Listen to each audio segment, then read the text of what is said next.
Today I'm excited to interview Dr. Sarette Zecharia. Dr. Sarette is a clinician, educator, and advocate who empowers individuals living with pain and trauma to elevate their quality of life. Known as a specialist of last resort, she works with a diverse international clientele and is recognized for her dynamic lectures and trainings. Her work integrates energy psychology, trauma therapy, and mind body medicine, viewing pain as a multidimensional experience and a catalyst for growth. Blending evidence based and integrative approaches, she helps patients transform pain into insight, resilience, meaning, and change. Hi, Sarah. Thank you for joining us. Welcome to the show. Thank you. It is my honor and my pleasure. So I'm so excited to speak with you today because this year I'm taking on this journey called the Happiness Project, which is a 12-month private membership community where we focus on different themes each month in the hopes of cultivating more happiness in 2026. And the theme for January is energy, for example, more specifically, clearing up negative energy from 2025 and then starting 2026 with renewed, clear, and vibrant energy. We started the month by decluttering our physical and our mental space, but I wanted to speak to you specifically as an energy medicine specialist about what energy medicine is, what it means when we talk about energy, and how we can improve the energy in our lives. But before we get into any of that, I want to ask you to tell us a little bit about who you are, what you do, what your background is, and how did you end up specializing in energy medicine? Well, thank you. That's a great question. There's a lot to respond to that. I grew up in South Africa and I had the gift and the honor and the ability to be around so much diversity and very different ways of being in the world, including having time around witch doctors, seeing how people interact with each other, multiple languages. So that was that one part. The other part is my mom was an extremely ill person, and I watched her battle pain and chronic illness her whole life. And I watched how she used not just Western medicine to work, to heal, to live a lot longer than it was even stated by the physicians and her doctors and her care team that she would make it. I also have a brother who was not born very well. He was quite sickly and he wasn't given much time to survive. And my dad actually cured him using nutrition and food. So this was all of what I had coming together with that. I have always been in the movement of dance and swimming and integrating and rituals. So all of this has informed me from the very beginning. And there's this just very clear understanding that I believe I've always had, that we are such vibrant, powerful energy beings. And we each carry within us such a bright white spark. And we just need to remind ourselves how to reconnect to ourselves. In fact, there is a practice of Ubuntu in South Africa where when people are lost, they come into the community and the community helps them refine that inner light, helps them remember who they are, how they fit in, and their purpose and their journey in this world. I believe that when I first went into psychology, I had very different ideas of how psychology would be. I can tell you, I wasn't very impressed with some of what I experienced, especially around psychiatry and the need to medicate and pathologize everything. And don't get me wrong, I am absolutely a fan of Western medicine. I am a fan, in fact, of all forms of medicine. I believe everything has a place. If you imagine the world as a huge puzzle, and you realize that each piece has its place, it becomes important to realize that everyone's journey is going to be different and they're going to put the pieces in a different order compared to how they need them. And I was actually getting out of the profession, and a colleague of mine at Cedar Sinai recommended a particular university, Pacifica Graduate Institute. And I said, "What's that?" He said, "I don't know, it's your journey." Anyway, it became my journey. I went on to get a second PhD. I was able to bring in the Eastern philosophy, the tribal philosophy, the understanding of us being energy beings into what I was already doing, because I was already a Gestalt therapist, trained for a few years with a huge belief that Fritz Perls was a very much an energy psychologist because he worked with the here and now. He was into Reiki. He was really into everything that made the human being accountable, present, and real. So that just became part of my journey, and somehow it all melded together like journeys do. And this is where I found myself. Wow, that's so interesting that the health of your brother ends up taking you on this long path, and eventually here you are helping other people. Uh, having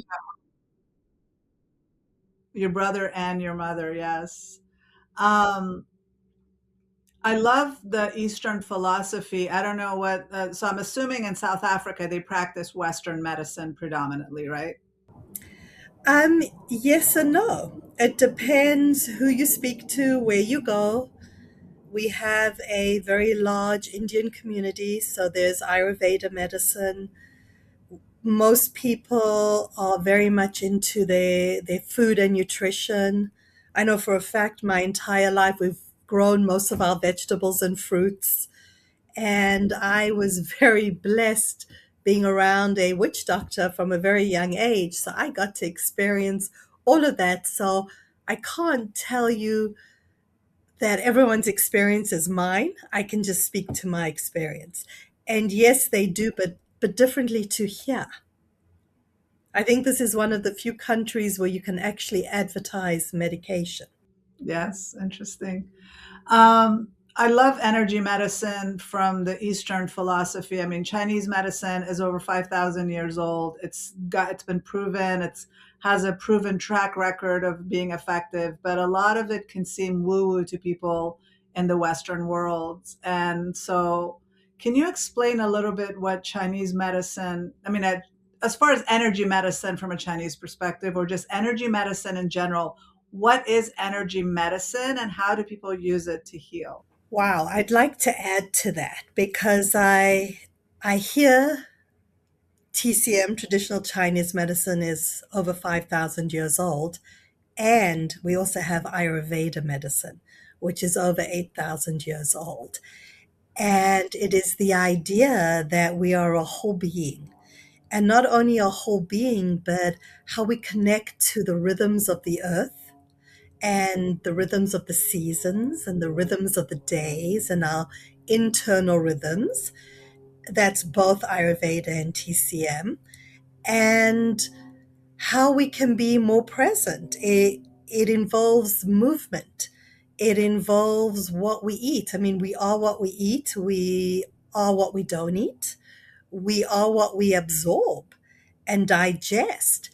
And in both TCM and Ayurveda, they have very specific ways of eating depending on the season, your body type, your constitution. And that's based on the five elements because there's this understanding that when we came down, all the elements created and melded together to create who we are as human beings.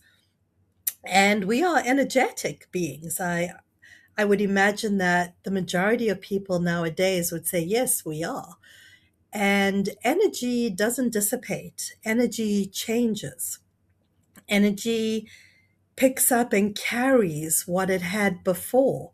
In fact, this is a great segue into the concept of karma. A lot of people think karma is like, well, whatever you do comes back. but really a deeper understanding of karma. And there is a version of karma as well in TCM, is where we are literally the sum of all of our actions in all of our lifetimes. And our karma is our journey. And it's the things that pop up that we need to pay attention to, we need to work on.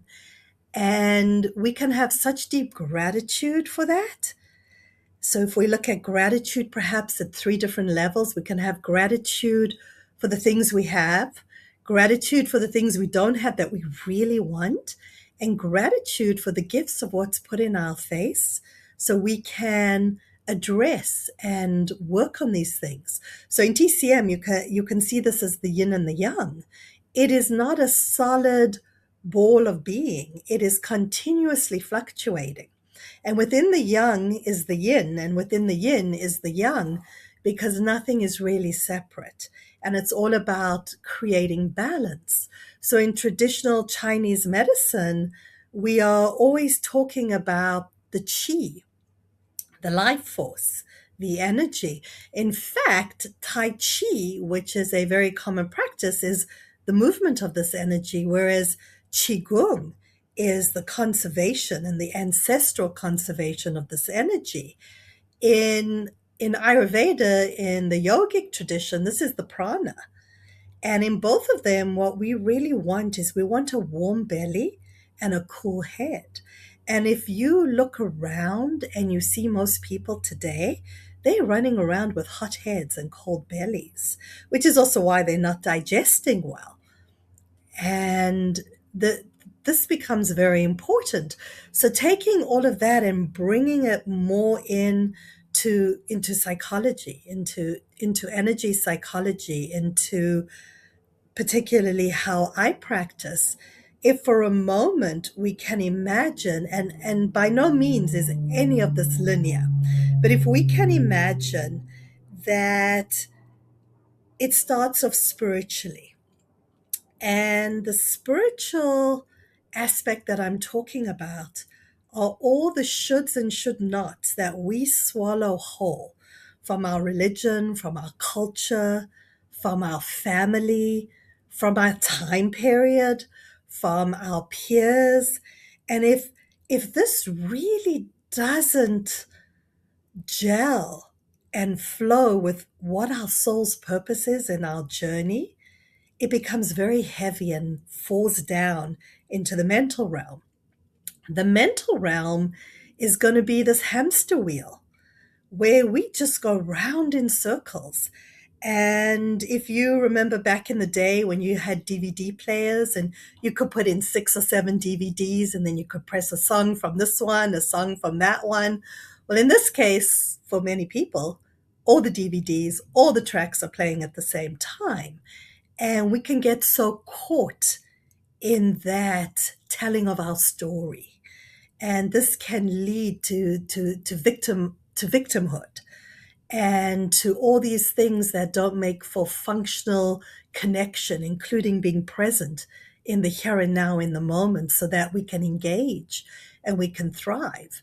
And if we stay in that area, it becomes heavy and it falls into the physical. Now, when I ask most people, what are you feeling? People come up with these amazing things. I'm excited, I'm sad, and all the words you can imagine. And literally, these are words taken out of the hamster wheel, out of the mental chatter. A true feeling and emotion is a body felt sensation. And when we get to that point where we don't listen to that body felt sensation, and pay attention and acknowledge it, it then falls flat into, oh, I said into the physical. So before it was the emotional, this is now the physical. The physical is our chronic pain. It is our autoimmune issues. It is perhaps allergies. It's our body screaming for us to pay attention. Now, interestingly enough, all of these connect with the energetic world, and the energetic world connects with all of these. So we are a ball of yin and yang, of all of these processes happening at the same time and going back and forth. And in the way that, let's say, medicine is practiced in the West, there is a tendency to forget that we're whole beings. There's a tendency to forget that we actually have a neck, that our head is connected to our body and our body to our head, and that we have a biofield, which is the scientific name for the aura. This is how we connect into the universe. So if you think about the movie Avatar with the blue people, they have ways that they can connect with different animals and into the earth. Well, we actually do that through our biofield, specifically leading through our heart. Believe it or not, our heart has more neurons in it than our brain. And if we go back to traditional Chinese medicine, we actually have three hearts. So the first heart is the one over here that beats and pumps the blood all around us.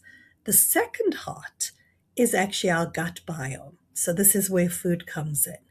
And as modern medicine has moved forward, they're starting to understand and confirm stuff that Ayurveda and TCM already knew, that our mood is created from our gut biome. This is where we make our serotonin, 75% of it. And then, of course, the third heart is actually our calf muscles, which is movement. And movement is huge. Now, not excessive. Remember, everything I'm talking about, none of this we want to do excessively. In TCM, you can get acupuncture for excessive everything: standing, sitting, sleeping, talking, everything you can imagine that's in excess. We don't want that because we want balance. Balance isn't excess. So we're always working towards this. In Ayurveda, when it comes to exercise and movement, we ask our patients, well, when you think of 100% of what your exercise looks like, they go, okay, yes, I've got it. And we're like, okay, now only do 50%. Because the idea is you want to enjoy it and you want to do it daily. You actually don't need time between exercising to recover. This isn't balance. This isn't health. So all of these things that I'm explaining to you are starting to actually connect into the fact that we are energy beings and we are informed by our energy. We are also electrical magnetic beings. And um, we are in flux and flow with the moon, with the planets, with the sun, with the seasons, with the day. We speak a lot about the circadian rhythm. And if you think about how sleep comes into that and what happens, what we need to happen when it gets dark so melatonin can happen, and then how cortisol comes up when it's light. We also have the nasal cavity rhythm called the ultradian rhythm. We have so many. We have seasonal, we have yearly, we have you name it. We haven't even been around to experience and go through all the different forms of cycles that are out there in the world and in the ethos and in the universe. And this is what makes us energy beings. We're so amazing. We're such amazing creatures, but we don't really understand exactly what we're made of. I know that for the common language that people use today is, oh, it's just a vibe, or I don't like that person's energy, or I don't like the energy of this place. But when it comes to actually understanding that we're constantly reacting to our environment, and our environment is impacting us. And like you mentioned, the moon. As much as I love the moon and the full moon, and you said it was a big, beautiful moon this morning, I'm beginning to dread the moon these days because it affects my sleep. When it is close to the full moon, my sleep gets disrupted. And so at first I was like, it's just crazy. But if you think about it, the emergency rooms are packed during full moons. It's not that I'm turning into a werewolf. It's just that the moon, if it can pull the oceans, and I'm 70% water, of course it's going to impact me. It's just some people feel it and some people not. And I think the percentage is 20% of women get impacted by a full moon. And so I don't know what that means, but just because I don't understand it doesn't mean I'm not experiencing it. And it's not because some people are like, well, maybe you think it's the full moon and that's why you're anticipating not sleeping. Sometimes I'm not even aware. I just know that I had the worst night's sleep, and then I look at my and I'm like, dang it, it's the full moon. So I don't know. Have you experienced that before? Well, I sleep well no matter what. I am a huge fan of sleep and a huge fan of sleep hygiene. However, I will tell you that as someone who really feels and senses energy and the movement of energy, we are actually all in tune to these things. We are born in tune and knowing. Unfortunately, the the shoulds and should nots of society bleach it out of us. I'll give you a very simple example. When a young child is told by the parent, be respectful, go and hug that person and kiss them hello, and the child is visibly saying, no, I don't want to, that's not being honored. So we are taught to second guess our intuition, our gut, and so we stop feeling and paying attention to this. So, for example, the majority of people have a hard time waking up in the morning unless they have an alarm, or perhaps even as a result of that, remembering their dreams because they get woken up by the alarm and it interferes with them. Believe it or not, you can go to sleep and you can just ask yourself to get up at the time you want to get up, and you will when you are in tune and you are connected. And when things, when cycles affect us so much, it's because we need to pay attention to something that we are not doing enough to honor it. And it's interesting that you tell me about 25% of women being affected by this, because if you think about most women, they put themselves aside for everyone else. They don't pay attention to their needs. They don't pay attention to when they need to slow down. So I'm going to go back with that thought to the ultradian cycle, which is the nasal cavity cycle. This is actually a cycle where our brain is on and then our brain is off. It needs to rest. And for most people, it's between 90 to 120 minutes where the brain can be active. But then there's 20 to 30 minutes where it needs to rest. And if you think of the busy lifestyle we lead right now, people push through. And when we push through, we disrupt the cycle, we disrupt the flow. Yeah, I do agree with that. Going back to the moon, I mean, there's a reason our menstrual cycles are connected to the lunar cycle. And so we have to honor that. And some people have mentioned to me that maybe the moon is energizing me, and that's why I'm having a hard time sleeping. Maybe I should get up and honor that moment and be more creative or do something productive as opposed to being so rigid about this is my bedtime, I have to sleep. Or maybe I need to be more, because in the olden days, hundreds of years ago, people would pray in the middle of the night. They would go to bed when the sun was setting, when it would get dark. They would naturally follow their circadian rhythm and they would go to sleep. Melatonin production was high. And then around 2, 3 o'clock in the morning, they'd wake up and they would be up praying or having meetings. Whatever they were doing. It wasn't a direct 8 hour solid sleep that we're doing now. That's also different. And we've had to do that because of our work schedules, but that didn't used to be the pattern for human existence before. Would you agree with that? Well, I think that's a great insight and observation. Within TCM, we have the Harori clock, which basically has 2 hours for each meridian and what those meridians do.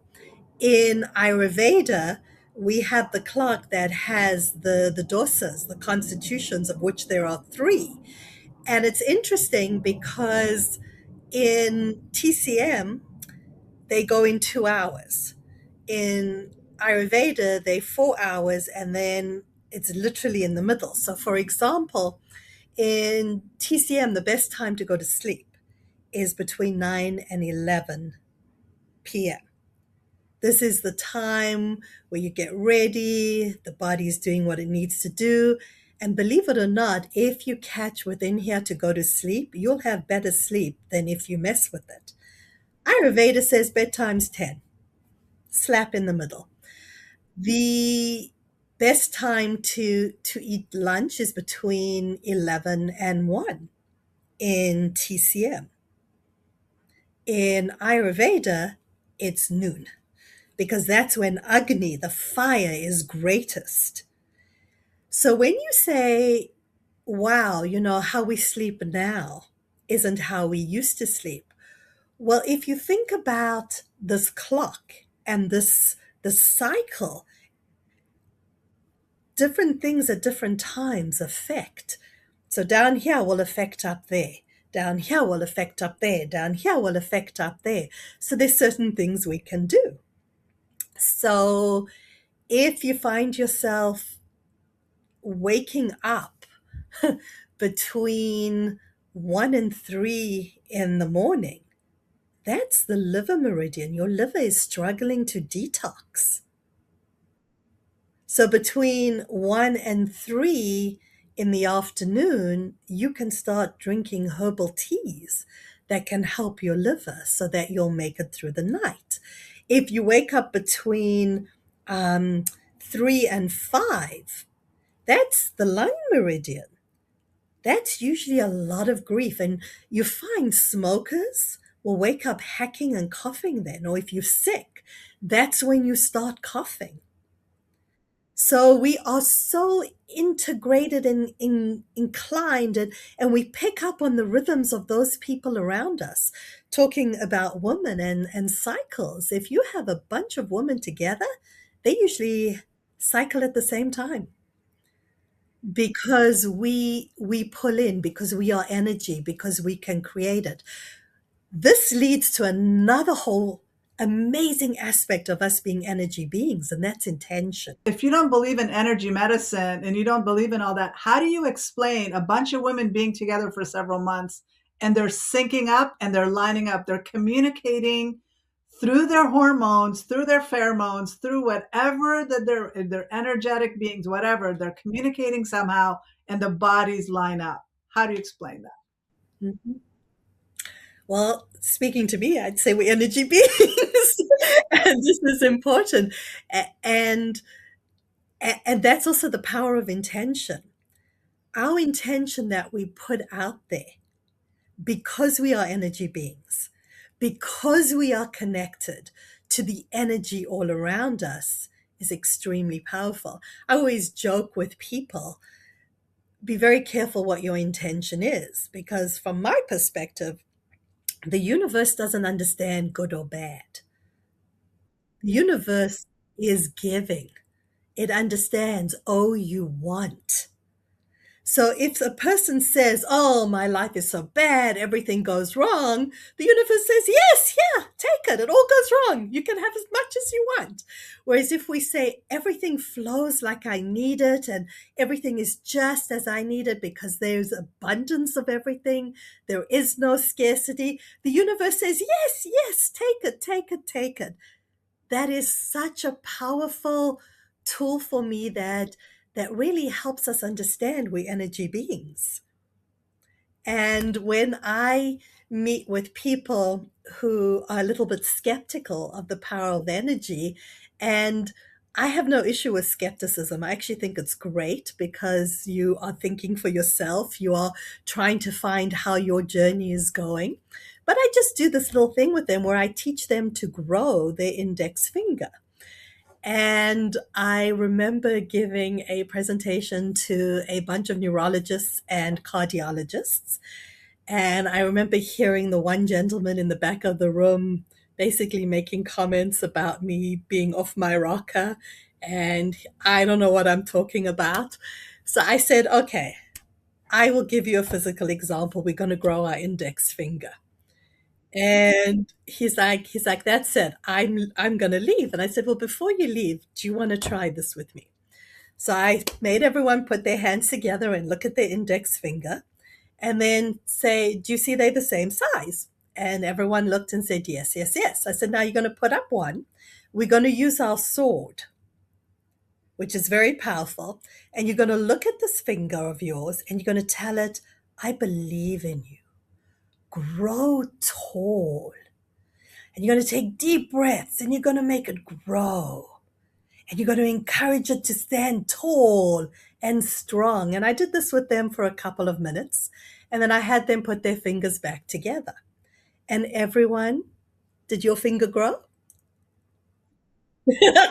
So now everyone's like, oh my God, my finger grew. So this cardiologist in question, 20 years later, still refers all his patients to me. He's like, I don't know what she does, but go see her.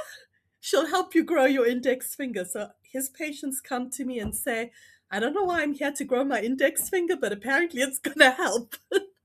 We are energy. Well, just think about prayer, like the concept of prayer. I know there are a lot of people that are not religious and they don't believe in prayer, but prayer has scientifically been proven that if you're in South Africa and you're asking me to pray for you in Arizona and I get everybody to get together and pray for you, somehow that reaches you.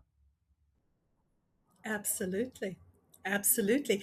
And I tell people who say, I don't believe in God, I don't believe in prayer. I say to them, do me a favor, go and stand barefooted out in nature and smile at the flowers, smile at the trees, connect with them. That's a form of prayer. It's like when people say to me, well, I can't meditate. I can't just sit and have my blank mind for hours and hours. I'm like, that's not the only way to meditate. And most yogis that meditated were men anyway, Shaolin priests in the temples, right? Or gurus who were getting together to help calm their minds. Meditation is also vibrational. You can meditate by putting on music and shaking. You can meditate if you have a cat who sits and purrs and vibrates on your body because they choose your chakras, right? Ironing, doing something that just shuts your brain off. I don't, like you said, those all of those people were men and they can compartmentalize and they can focus on one thing at a time. It's a lot easier for them. For women, we use our whole brain all the time. We're constantly thinking. So that's why a lot of women don't like to meditate. I'm one of them. But I love qigong and I love like moving meditations like yoga and qigong because I'm focusing on one thing that I'm doing and only that thing. And that helps me calm my system down and focus on my breathing as opposed to all the different tasks that I have to do. So if laying down or focusing on one thing isn't for people, they can do other things, wash dishes and zone out, do moving meditations like Qigong, do yoga, whatever, stretches, focus on something, just focus on one thing at a time. But like you said, there's so many different ways to do it. Yeah. There's a beautiful practice in Japan called forest bathing, and it's where you just walk silently through the forests. And I always encourage people, yeah, just find a place where you can go and be. Find a tree stump, sit on it and be the Lorax. Um, a great way of meditating is laughter and and humming. Exactly. One of the very first sounds we make is humming. And there are so many different kinds of ways that we can breathe. I always tell my patients, I always give out handouts because I'm very visual. And I have over 300 different breathing techniques, and it's growing. And if what we have doesn't work, we co-create. I'm a firm believer that just because someone tells you to do something, you don't do it their way. You do it the way it works for you. And I was very, very blessed. One of my Qigong Shifus was a Shaolin monk, and he spent a long time helping me with my Chinese pronunciation, which still isn't very great. And then, after years and years of this, he told me the most amazing story. He told me about a monk who was traveling in the countryside and needed a place to stay. And this wonderful family invited him in and just fed him and gave him a place to sleep. And he was just so touched by them. So he decided he was going to give them a gift and he was going to teach them the six healing sounds. And he spent a whole week teaching them to them, and he made sure they had it all correctly. And as he was leaving, they said, "Please come back. You're always welcome." A couple of years pass, he comes back, he sees they're thriving, they're doing well, and they all sit down and they're busy doing their healing sounds. And he's listening to these sounds and he's like, "No, no, no, those aren't the right sounds." So he spends another week reteaching them the sounds because they've got this wrong. And he goes off and he comes back maybe 6 months later, and the family's in total disarray because he messed with their vibrations. He didn't allow them to vibrate and do what they need to do. So, an example of how this works clinically is I had a patient who was a baseball player and had to stop playing because he became agoraphobic. He couldn't even leave his front door. And when he first came to me, he just wanted to step outside his front door. And we did a SEP session, which is comprehensive energy psychology. And the beauty about this structure of a session is we first of all find out, are all the tires pumped up in the car so you can move? Are you energetically in a place where you can now accept healing? And then, of course, we get permission to heal the issue right now. And when it came to the treatment part, it called for tapping. And tapping, usually you tap on the end points, beginning points of the meridians. So tapping comes from acupuncture. We don't trust ourselves and patients with needles. So we tap or we touch. And we created a whole sequence because SEP allows you to customize to each person in the moment. And let's say the sequence was under the eyes, under the lip, by the ribs, and I think maybe it was the side of the hand. And we did this, and I said to him, "Well, I want you to do this tapping and see if you can get out the front door." He comes back to the next session absolutely blown away and excited. He's like, "Dr. Z, I made it to the mailbox." The mailbox is down the road. So I said to him, "Awesome. Did you do the tapping?" He's like, "Yeah, I tapped here all the way." That wasn't even a point that we had spoken about, but that's what did it for him. And to this day, he still uses that point and he's back into society and there's no issues. I love that distinction about messing up with somebody's vibration.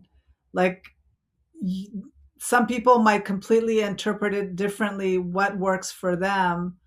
And some people might call that placebo effect. I love placebo effect. If your brain thinks that you tapping or you taking a sugar pill or you drinking water is going to heal you, let it heal you.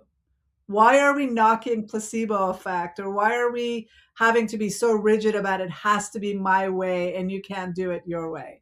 Allowing people to play around with it and see what works for them is really important. Yeah. And that's what happens when we get so stuck in our paradigm, whether it be Western, TCM, um, Ayurveda, naturopath, homeopathy. When we get stuck and we decide we're it and we're the only way, we have completely missed the purpose of our life's journey because we aren't and we can't be. So when patients come to me and say, "I have gone for second, third, and fourth opinions," I always chuckle and say, "Within the same paradigm, correct?" And they go, "Yes, I went to 6 or 7 different physiatrists or cardiologists or neurologists." I'm like, "Have you tried other paradigms? Because that would be a second opinion." Because you can go to all the different paradigms and then go, "Wait a second. If I use a little, a little, a little, a little, maybe this works." I'm a huge believer that it's never just one thing. It's a little of a lot. It's not a lot of one. Well, that's why I consider myself a holistic psychologist, because I don't just focus on just your symptom of, okay, you're anxious. There's so many things, like you said, we have a neck, our bed, our head and our body are connected and they speak to each other constantly. When I stub my toe, I'm feeling it. I'm thinking about it constantly. I'm in pain. I feel that in my body. And the same thing, when I'm depressed, I'm feeling it in my body as a physical symptom. And so we need to reintegrate the mind and the body again. We cannot just be fragmented like Western medicine tends to be, and just you have a cardiologist that only focuses on your heart. You have a bone doctor that only focuses on your bones. You have an ankle doctor that only focuses on your feet, whatever. We need to integrate all of that. And I'm so glad so many people are doing that. But in terms of, I mean, we did talk about how we can use energy medicine, that it can be a healing thing once we know how to integrate ourselves. But one thing we did talk about this month was decluttering, clearing up physical space so that we can, like the concept of feng shui, the concept of cleaning your closet so that you're calming your mind down, or decluttering what you're passively consuming on social media, on the news. Can you talk a little bit about that and how that can impact and improve our lives as well? Absolutely. So I have to go back to the comment you made about how we have to integrate body and mind. It's not just body and mind. It's not just body, mind, and spirit. It's body, mind, spirit, and energy. And the reason why I have to bring that in is because when we declutter, we have to declutter on all those levels. Decluttering allows for space. So if we think about the concept of being grounded, of being in the moment, of being engaged, in this very present moment, we're not anxious, we're not depressed. So anxiety is the head's not connected to the body, and we're so consumed by what's going to happen in the future. Depression is we are so chained back to the past that we are not fully present in here. So in this moment when we are present, this is where that decluttering happens, where we get to clean out so we can breathe. It's our gift, it's our right to be able to breathe deeply. And most people don't breathe properly. When you inhale, your stomach is supposed to expand. And when you exhale, everything contracts back into the navel. So if you watch a baby breathe, this is what you see. We forget to do that because we get so cluttered. Cluttered physically, cluttered emotionally, mentally, spiritually, energetically. And the moment we can move and create space so we can just be, so we can be present, that we can be connected, then we are able to do this. And that is our gift as energy beings, to allow ourselves to come to that homeostasis place where we can just be, where we can be grounded. And if you imagine grounding as bringing in this golden steam from the depths of the earth that circles around you and covers you up and goes through all the mitochondria and your 3 trillion community of cells that make the being that you are. And at that same in-breath, you bring down this extreme, beautiful blue into the cells to help with this whole process. And you allow the yin and the yang to, to, to permeate and mix. Then this exquisite green of animation of you as a being comes forward. And this is the being who is present, who is not cluttered, who has moved aside the things that are not important, that bear no concept on who we are and our purpose here. And this allows us to be present, grounded, and engaged. And this is where we thrive. So yes, decluttering has a huge part. But again, I can't just be separate. Well, just declutter here, just declutter there. And yes, when you start decluttering one place, everything else starts to fall into place, but it has to be a conscious awareness. So when I look at awareness, Awareness is responsibility. Why is it responsibility? Because it's my ability to respond. And the more aware I become, the more tools I gather, the greater my ability is to respond. And one of the best tools that we can use is learning to let go. I always tell the story of the baboon and how easy it is to catch a baboon and why you don't want to be a baboon, because baboons are curious, they're smart, they're a little self-serving. I mean, if a baboon loses an infant, they'll just take another baboon's infant. There's even been stories where they'll go take a human infant, yet they are the easiest animals to catch. You just take a little melon or pumpkin, you cut a hole, and you chain it up, and the baboon comes along, sticks his hand in and grabs all the pips, and he can't get his hand out.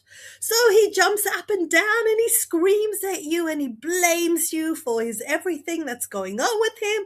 And you can literally go pick him up, pick up your pumpkin or melon, and you've caught yourself a baboon. And of course, be careful of their teeth. They have big, strong teeth. But that's what happens to us. We get so caught. This is mine, my anger, my suffering. We have to be able to open our hands and acknowledge it and let it go. So I always have patients say, I am not my feelings. I am not my emotions. I'm not my beliefs. I'm not my judgments. I'm not my opinions. I'm not my situation. They all belong to me and I can choose. And most importantly, a non choice is a choice. Because many times while people are holding on, saying, it's your fault, it's your fault, it's your fault, I'm giving my choice away. And I like that concept of creating space when you're letting go of these negative emotions, when you're letting go and not being so eager to stick your hand where you're actually getting trapped. You're creating energy or space for good things to come back to you. Because when you're going through life like this, nothing is going to flow back to you, but you have to receive with this hand and let go with this hand so that that energy flow constantly circulates. And this is why we feel so good when we donate a bunch of clothes we never wear and clean out our closet, when we organize our living room and we set it so that the energy is flowing in a way that makes us feel good, because we've all experienced this. We've gone into a room, or we've gone into somebody's house, or we've gone into a hotel and we're like, I don't like the feeling here. There's something weird about the feeling in this place, or maybe there's stagnant energy. For me personally, I'm not really into cleaning and weeding and decluttering outside so much because other people might do it, but I realized, because we've had a lot of rain in Arizona recently, I was like, oh my gosh, there's so many weeds. Let me just try and declutter that and declutter my front yard, my backyard, and see if that makes a difference as well. And this is all part of my happiness project, obviously, just to see if I can create changes. And it made a difference. Like, I was able to get rid of dead plants that had been dead for a while, and I just never got around to like maybe pulling them out and throwing them away. The same thing inside my house. If I had plants that were, there's a lot of dead leaves that I wasn't, plucking them out. Or some people have flowers. They receive flowers that they get and then they allow it to die and they just leave it there, or they save dead flowers. I'm so against all that. Just get rid of it. Just throw it away. You do not need it to collect. Everything has energy. You talked about food being used as medicine, but food has energy, and what we eat is impacting us internally as well. So I like that we need to be more intentional. Like you mentioned, it's all about our intention. So if I'm intentionally saying, I'm going to, not in an obsessive way, be organized and be rigid about things, but I'm going to clear space for me to feel grounded, to feel calmer. It does end up, going into the other room, maybe cleaning out another drawer. And because it feels good, you want to keep doing it. And that's your intention is set on, I want to create space and feel more grounded and calmer and create a calmer space for myself. Yeah, and that's so beautifully said, because honestly, when we go with the flow of the universe, because we are fluid beings, things fall into place. And I often tell patients who say, I have this diagnosis, I've had it forever. I'm like, you don't have to keep it, you can let it go. Because it's maybe in that particular moment of time you did. However, because you are fluid, you can let it go. You can make space. You can declutter your diagnoses. One of my favorite ones is ADHD. Everyone nowadays has ADHD. And of course, once we start working with food and sleep and intention, it's interesting. I would say that 99% of my patients no longer have that issue. They are focused, they're on task because they are now going with the flow. They're not allowing themselves to be stuck, and that clutter sticks you. When you are so cluttered, you are stuck. What comes to mind is, that expression where everyone says the glass, I'm a half glass full, I'm a half glass empty. The issue is you are so stuck and cluttered about whether your glass is full or empty. It's refillable. You can fill it as many times as you choose. Yeah, we're trained to be very black and white in our thinking. And like you said, when we're also so cluttered physically, our environment is physically cluttered, our mind is physically cluttered, of course we're going to be ADD about it. How are we supposed to focus on one thing when our mind is going in so many different directions? We're not able to focus. And then a lot of it is we don't know how to train ourselves, or train and discipline, train our minds to function the way we want. And one of the best things I've ever done is allow the universe to unfold and just not fight so hard about things having to be my way, having like getting the results that I want instead of let's see what comes out of this. Most of the times it's great. It's beyond anything I could have expected. So that's true. I mean, I have a lot of pain patients who tell me I fight every day. And I ask them, instead of fighting, how about flowing? That's a good one. And actually hearing what the pain is telling you and paying attention and seeing, because pain is on all levels. And whichever level we address, it's going to reduce it. And another thing that I want to raise, the power of energy. Food is energy. And because people are so stuck on following societal shoulds, like everyone's on an elimination diet these days almost. And you do realize that most people have starving brains because people don't know how to feed all their organs.